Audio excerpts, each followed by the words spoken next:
दरम्यान भंडाऱ्याचा पारा सुद्धा 42 अंशांनी पार गेलेला आहे। पारा वाढल्यानं रस्त्यावरती शुकशुकाट पाहायला मिळतो। दुपारी घराबाहेर पडू नका असं हवामान खात्यानं नागरिकांना आवाहन केलंय। याचा आढावा घेतला आमचे प्रतिनिधी सूरज बागडे यांनी। पूर्व विदर्भामध्ये उन्हाचं तापमान वाढलेलं आहे। सध्या भंडारा जिल्ह्यामध्ये 42 अंश पारा वाढलेला आहे। सध्या तुम्ही बघू शकता, मी भंडारा जिल्ह्यातील राष्ट्रीय महामार्गावर आहे। सध्या तुम्ही बघू शकता कशा पद्धतीने सध्या शुकशुकाट पाहायला मिळत आहे।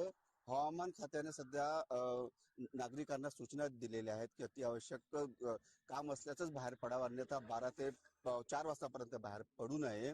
हवामान खात्याने सध्या 42 अंश तापमान आज असला तरी पुढे पण हा तापमान वाढण्याची शक्यता वर्तवलेली आहे। सध्या शीतलहर प्रभावित होण्याची सध्या शक्यता आहे।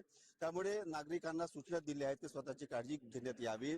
काही तब्येत खराब, प्रकृती सुद्धा खराब झाल्यास डॉक्टरचा सल्ला सुद्धा घेण्यात यावा, अशा सुद्धा सूचना दिलेल्या. त्यामुळे सध्या आता भंडारा जिल्ह्यामध्ये हवामान खात्याने ज्या पद्धतीने अंदाज वर्तवला आहे की आज जो 42 अंश तापमान आहे तो पुढे पण वाढण्याची शक्यता आहे आणि नागरिकांना सतर्कता इशारा सुद्धा दिलेला आहे की ज्या उन्हामुळे जे चटके सहन करावा लागत आहे त्यामुळे अत्यावश्यक काम असल्यासच बाहेर पडावे। आणि सध्या जे शाळेतील विद्यार्थी आहेत त्यांना सुद्धा सकाळी लवकरच सुट्टी देण्यात येत आहे असं सुद्धा पाहायला मिळत आहे। त्यामुळे सध्या नागरिकांनी अत्यावश्यक काम असल्यास, गरज असल्यासच बाहेर पडावे। सूरज बागडे, जय महाराष्ट्र न्यूज, भंडारा।